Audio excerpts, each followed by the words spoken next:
From NJ PBS Studios, this is NJ Spotlight News with Brianna Venozzi. Hello, and thanks for joining us tonight. I'm Joanna Gagis. Brianna Venozzi's off. Coming up, NJ Transit CEO Chris Calori reflects on the World Cup transit plan and looks ahead at the agency's $3.5 billion budget. And later, did you know New Jersey has a state museum? It's filled with history, including an exhibit for our 250th anniversary. We'll get you an inside look. But first, the state chair of the New Jersey Republican Party, Christine Hanlon, joins us to talk election security here in New Jersey. That's next. Funding for NJ Spotlight News provided by RWJ Barnabas Health. Learn more at rwjbh.org. Major news out of Trenton today. Governor Sherrill announced that 6,600 non-citizens in New Jersey were registered to vote due to a software error at the DMV. This happened between June 2023 and June 2024. Sherrill says that those registered were a mix of Democrats, Republicans, and independents, and of those registered, 400 actually voted in an election. She said this error, quote, didn't happen under my watch, but accountability starts now, saying she's taken several steps to prevent something like this from happening again, including firing the vendor that worked with the DMV. Now, this comes on the heels of the state GOP and the Republican National Committee filing a lawsuit against the state for a voting provision that allows some non-New Jersey residents overseas to vote in our elections. Christine Hanlon is the head of the state GOP, who knows a thing or two about elections as the Monmouth County clerk. She joins us now as part of our Under the Dome series. Christine, so great to have you on the show. Thanks for taking some time. I want to start with the news of the day. Of course, Governor Sherrill coming out today and explaining that there was a software system error at the DMV, and these 6,600 people registered to vote who were not legally registered to vote. 400 of them voted. What's your reaction to this news? Well, I feel like Republicans in many ways have been vindicated by this news, but also there's a lot more work to be done. So we in the New Jersey GOP did an election integrity task force a few months ago. We were called fearmongers, conspiracy theorists, and one of our biggest findings was that there were many non-citizens on the New Jersey voter rolls, and we were criticized for bringing this to light. But this has gone back many years where Republicans have voiced their concerns about the issues with the voter rolls in New Jersey, and one of the issues being non-citizens on the voter rolls, and it was just dismissed outright. So this is really interesting to see the governor today come out and say that there were actually, as we had identified, many, many thousands of non-citizens on the voter rolls. And they, I believe, identified about 400 who had voted. But That's this was correct. only one issue and for a certain time period. I believe that there's much more work to be done because we've identified non-citizens on the voter rolls who are outside that time period. So the software glitch really has nothing to do with those issues. So I believe like a comprehensive review really needs to be done with respect to New Jersey voter rolls. And you shouldn't really dismiss. Sorry, go ahead. Go ahead. I don't want to, go ahead. You know, you can't like just say, oh, well, it was only 400 people who may have voted. You know, elections in New Jersey oftentimes come down to a small number of votes. And personally, I don't believe that's all encompassing, that number. As I said, because we've identified non-citizens on the voter rolls outside of that time period. Well, let me jump in here because there's because there's a lot I want to get to, and another issue that I know that the New Jersey GOP has taken up is a state law that allows U.S. citizens born abroad to vote in federal elections if their parent, their guardian, or their spouse was eligible to vote in New Jersey in the last election. The New Jersey GOP, you leading that, has sued the state. Why? Well, we believe that this state law violates the New Jersey Constitution, which requires you to be a resident of the state in order to vote in New Jersey. You know, how does this differ from living in Pennsylvania and being eligible to vote in New Jersey? It's kind of the same thing. You can't live in Pennsylvania or Florida or New York and say, Well, my parents live in New Jersey, so I should be able to vote there. It really flies in the face of the Constitution, and we have joined with the Republican National Committee and one of our congressional candidates, Michael McGuire, to sue based on the unconstitutionality of this statute.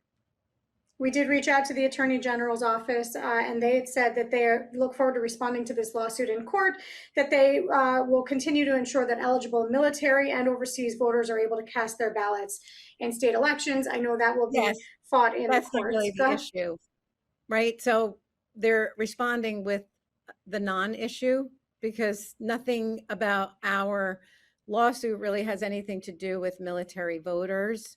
So it's really trying to cloud the issue. The NJGOP and the RNC fully support, eligible members of the military and eligible overseas voters to be able to cast their ballots. They are not. Which, by the way, which is protected under the Federal Uniformed and Overseas Citizens Absentee Voting Act. As I know you know, the New Jersey law does take it further than that federal law in terms of who is eligible. I want to ask your thoughts on the U.S. Supreme Court allowing mail-in ballots to be counted if they are cast on Election Day. Do you believe that that was the right decision for New Jersey, for our country?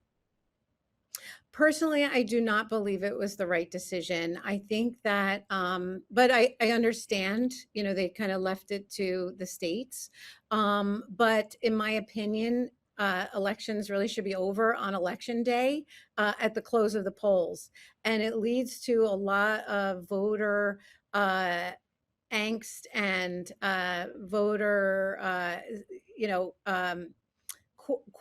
voters questioning the outcome of an election when elections can change 2 weeks later, because in New Jersey, ballots are allowed to come in for 6 days after Election Day, and unfortunately, within the first 48 hours, they don't even really.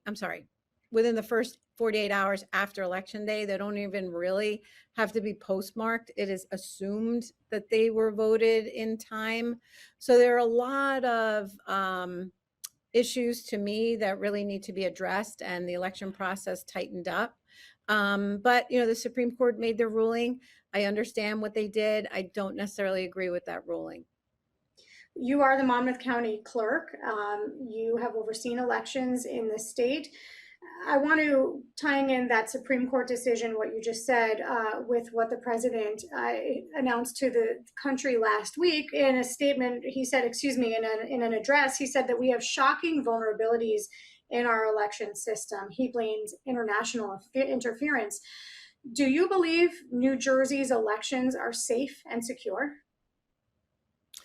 I believe that generally speaking, yes, but you have these issues that there's a difference between like the safety and security and tightening up processes relating to the rules and regulations as to voting. For instance, the non-citizen issue and allowing people who are not eligible to vote.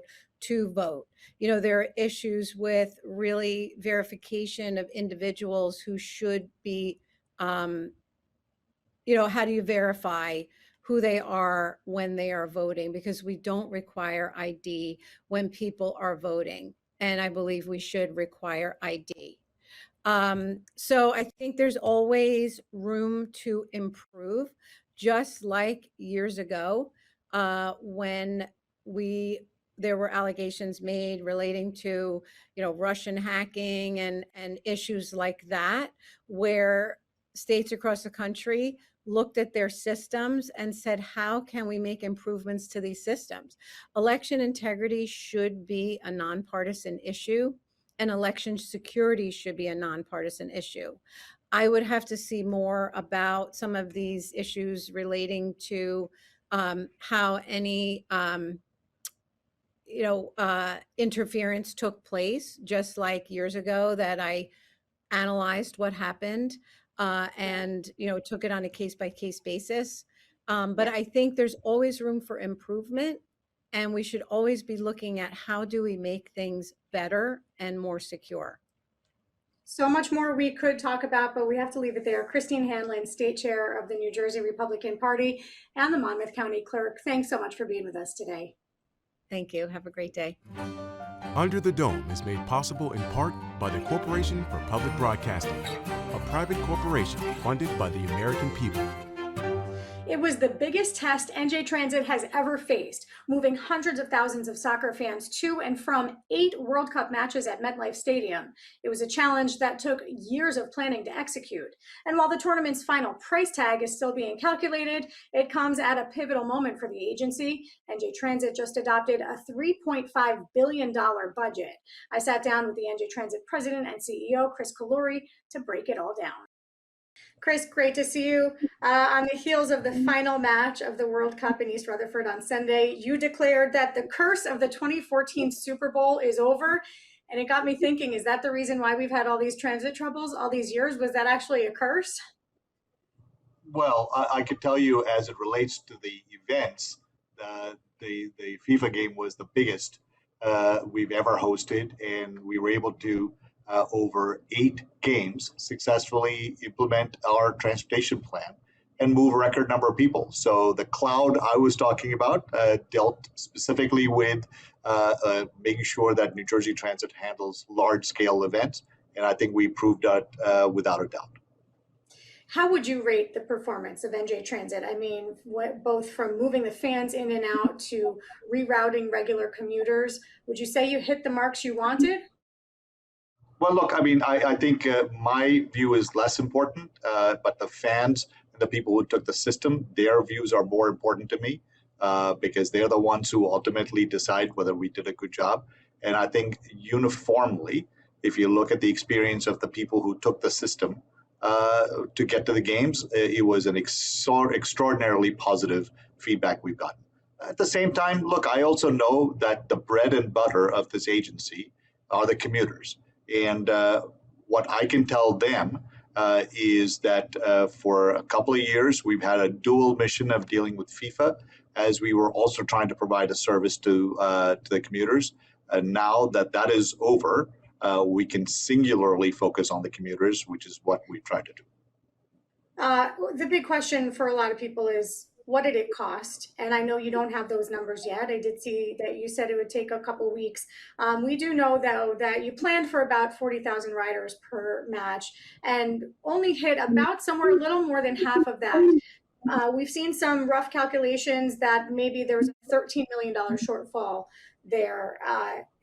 Is that something that you have even a rough estimate for yet? And when will you have real numbers? Yeah, look, a couple of, I think words matter.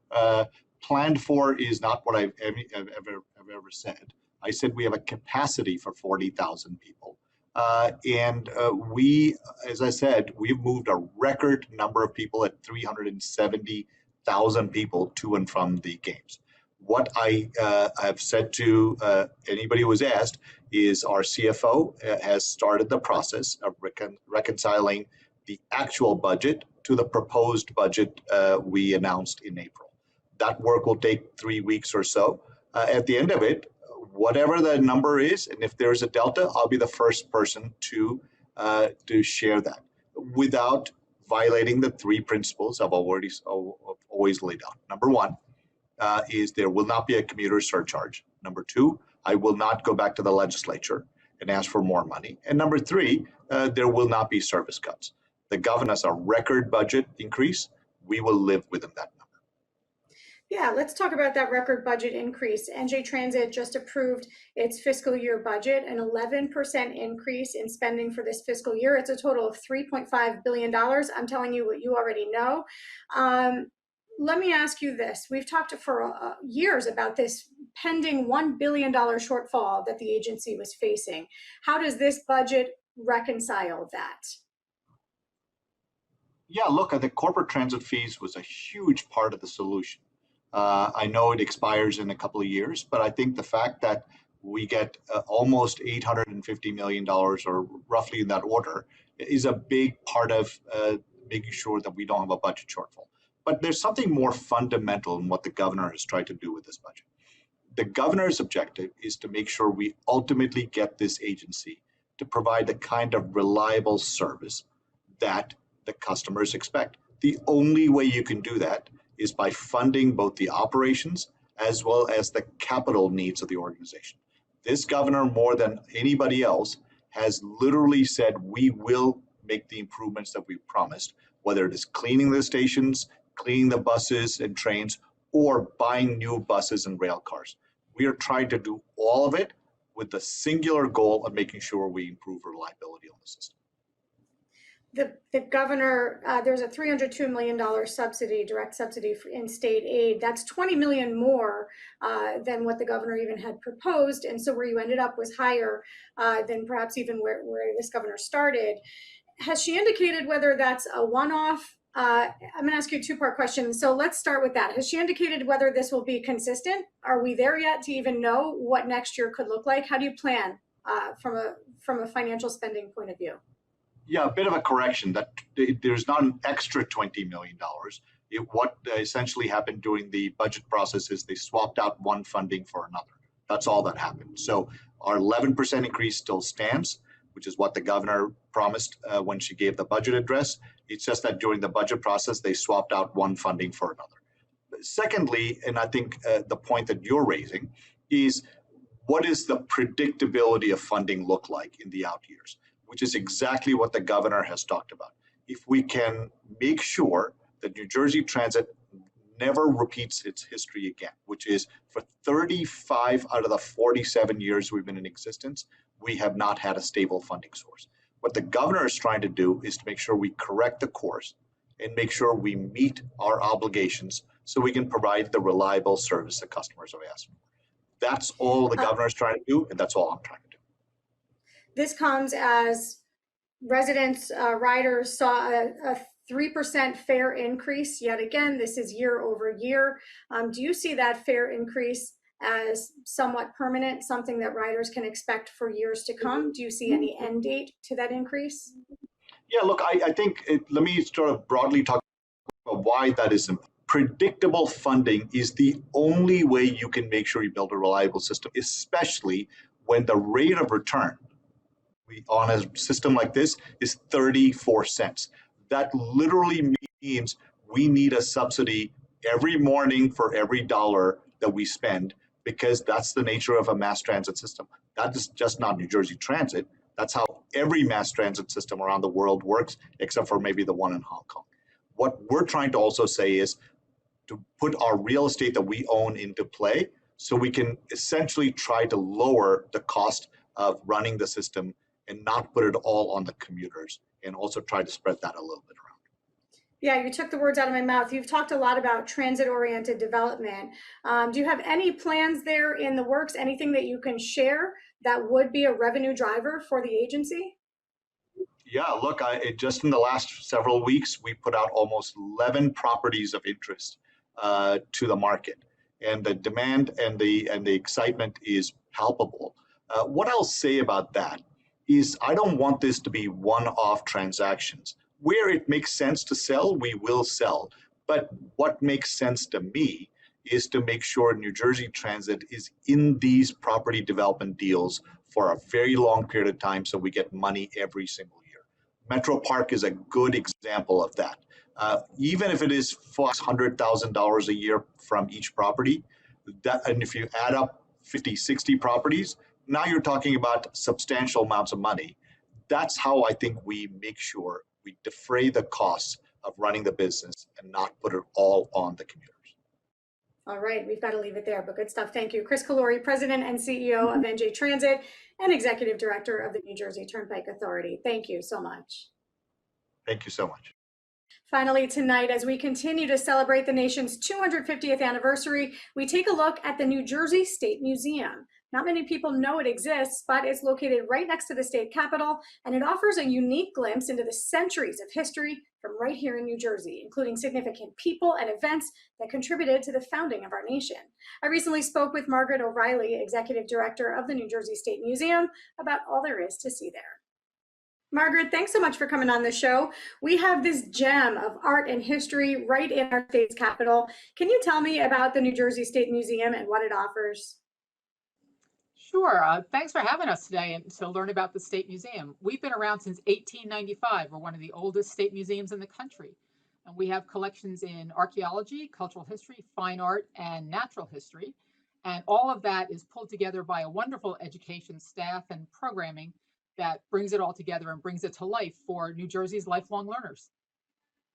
New Jersey has so much culture, so much natural history, and I know that many of the exhibits demonstrate that. Can you talk through some specifics, some examples of some of our culture and history that are on display there?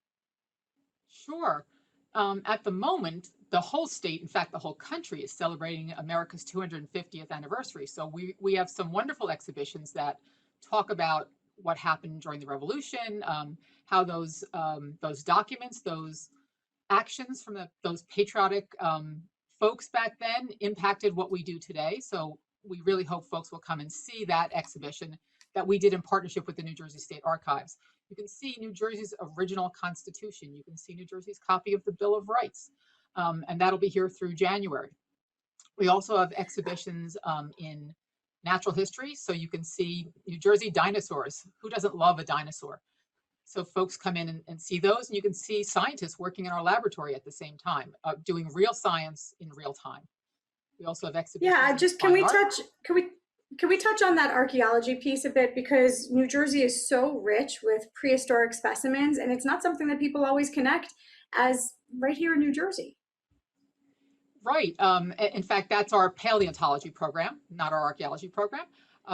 But yeah, folks don't realize that this was one of the places that dinosaurs were discovered in the early part of excavation for dinosaurs. The Haddonfield dinosaur was discovered in South Jersey by the Academy of Natural Sciences in Philadelphia, but we have a cast of that dinosaur here, and that's New Jersey's state dinosaur. And if you ask any 5 or 6-year-old, they can tell you the names of all the dinosaurs that roam New Jersey. So we invite adults to come and visit and find out about those treasures as well.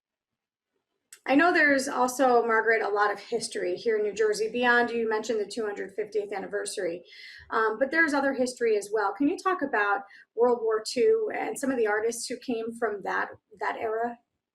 Sure. The State Museum has a wonderful collection of American art. We highlight New Jersey artists and New Jersey scenes in that story. And if you walk through our galleries, it's a history of American art. And if you look at particular time periods, like post-World War II, a lot of artists had to leave Europe and come to the United States. They were fleeing persecution. They were fleeing what Hitler was doing. So they were coming here and they were bringing their ideas, which were much more avant-garde than American ideas at the time. And you can see in our galleries where those artists influenced American artists and American art, and things changed at that point after World War II. The post-1945 era, as lots of art historians call it.